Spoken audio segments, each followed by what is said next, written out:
Hello friends, welcome to my YouTube channel Prime Maths. Today I am going to start class 10th Mathematics ML Agrawal Chapter 1 GST. GST का full form होता है Goods and Services Tax. Services Tax. हम सबसे पहले बात करते हैं कि गुड्स क्या होता है। तो अगर हम बात करते हैं गुड्स की, तो गुड्स का मतलब होता है कोई फिजिकल ऑब्जेक्ट्स जिसको आप छू सकते हो, खरीद सकते हो या बेच सकते हो। मैंने कहा गुड्स का मतलब होता है कोई भी फिजिकल ऑब्जेक्ट्स जिसको आप छू सकते हो, खरीद सकते हो या बेच सकते हो। फॉर एग्ज़ाम्पल, अगर हम एग्ज़ाम्पल की बात करें तो हमारा मोबाइल फ़ोन हो गया, फर्नीचर्स हो गए, क्लोथ्स हो गए, ये सब हमारे एग्जांपल्स हैं गुड्स के। ओके, सो अब हम बात करते हैं सर्विसेज की। तो सर्विसेज क्या होता है? सर्विसेज का मतलब होता है कोई भी सुविधा जो आपको दी जा रही है। जैसे जैसे कि मैं आपको पढ़ा रहा हूँ, तो वो हमारे द्वारा आपको सुविधा दी जा रही है, आपको सर्विस प्रोवाइड की जा रही है। मैंने कहा सर्विस का मतलब होता है कोई भी फिजिकल सर्विस का मतलब होता है कोई भी सुविधा जो आपको प्रोवाइड की जा रही हो बिना किसी ऑब्जेक्ट के। जैसे कि ट्यूशन, इसमें आपको आपको पढ़ाया जा रहा है बट बिना कोई फिजिकल ऑब्जेक्ट दिए हुए, इसको बोलेंगे सर्विसेज। सो जीएसटी एक तरीके का टैक्स है जो कि हमारे गुड्स और सर्विसेज पर हमारी सेंट्रल गवर्नमेंट के द्वारा लगाया जाता है। मैंने कहा जीएसटी एक तरीके का टैक्स है जो कि हमारे गुड्स और सर्विसेज पर हमारी सेंट्रल गवर्नमेंट के द्वारा लगाया जाता है। 1 जुलाई 2017 से ये हमारे इंडिया में लागू हुआ। अब इसका मतलब ये नहीं है कि 2017 से पहले हम कोई टैक्स नहीं देते थे। टैक्स हम तब भी देते थे, पर पहले क्या था कि हम अलग अलग तरीके के टैक्स देते थे। जैसे कि आप कहोगे वैल्यू एडेड टैक्स, और आपका हो गया सर्विस टैक्स, लग्जरी टैक्स, ऐसे और ढेर सारे टैक्स हैं। फिर क्या हुआ, इन सारे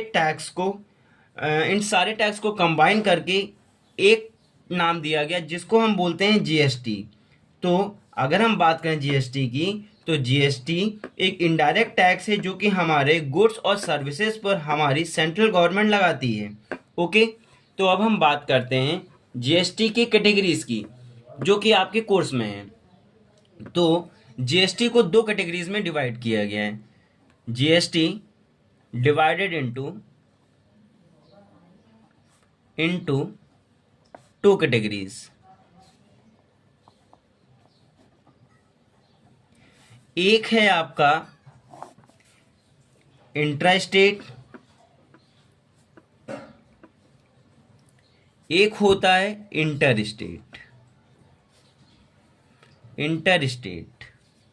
सो अगर हम बात करते हैं इंट्रा स्टेट की, तो इंट्रा स्टेट का मतलब होता है एक ही स्टेट के अंदर का कारोबार। अगर कोई भी काम हम अगर अपने स्टेट के अंदर करते हैं वो हमारा कहलाता है इंट्रा स्टेट।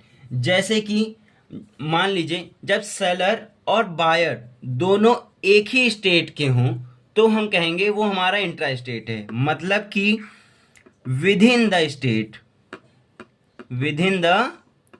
स्टेट, अपने स्टेट में अगर हम कारोबार कर रहे हैं वो हमारा कहलाएगा इंट्रा स्टेट। एग्जाम्पल के तौर पे आप ले लीजिए, जैसे कोई भी एक दिल्ली का दुकानदार है और वो दिल्ली के ही ग्राहक को सामान बेच रहा है तो वो हमारा कहलाएगा इंट्रा स्टेट। ओके, अब इसमें दो तरीके की जीएसटी लगती हैं। एक लगता है आपका सीजीएसटी जिसको हम बोलते हैं सेंट्रल गवर्नमेंट, और एक हमारा लगता है एसजीएसटी जो होता है हमारा स्टेट गुड्स सर्विसेज टैक्स। सो अब इसमें क्या होता है, इसमें इन दोनों का क्या होता है कि 50-50% होता है। 50% आपका CGST, 50% आपका SGST। मतलब जितना भी टैक्स डिवाइड होगा किसी भी चीज पर, वो इन दोनों का 50-50% हो जाता है। ओके, सो अब हम बात करते हैं इंटर स्टेट की। तो इंटर स्टेट का मतलब होता है एक स्टेट से किसी दूसरे स्टेट में कारोबार करना। मतलब एक स्टेट से किसी दूसरे स्टेट में कारोबार करना। जैसे मैंने कहा कि between two state, between two state, दो स्टेट के बीच में कारोबार करना। जैसे कि कोई भी सामान दिल्ली से महाराष्ट्र अगर जा रहा है तो वो हमारा कहलाएगा इंटर स्टेट। ओके, और इसके अंदर सिर्फ और सिर्फ एक ही टैक्स लगता है, वो हमारा लगता है IGST। ये हमारा टोटल और टोटल 100% कलेक्ट करती है कौन? Central government. सेंट्रल गवर्नमेंट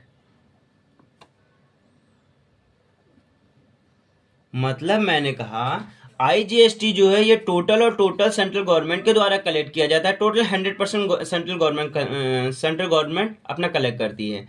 उसके बाद सेंट्रल गवर्नमेंट ये डिसाइड करती है कि कितना हमें स्टेट गवर्नमेंट को देना है और कितना हमें अपने पास रखना है। तो ये था क्लास 10th का चैप्टर 1 GST का इंट्रोडक्शन। तो मिलते हैं अगले वीडियो में, जिसमें मैं आपको इसकी एक्सरसाइज कराने वाला हूँ। तो अगर आपको ये वीडियो अच्छी लगी हो तो प्लीज़ इसको लाइक करिएगा, सब्सक्राइब करिएगा। Okay, thank you.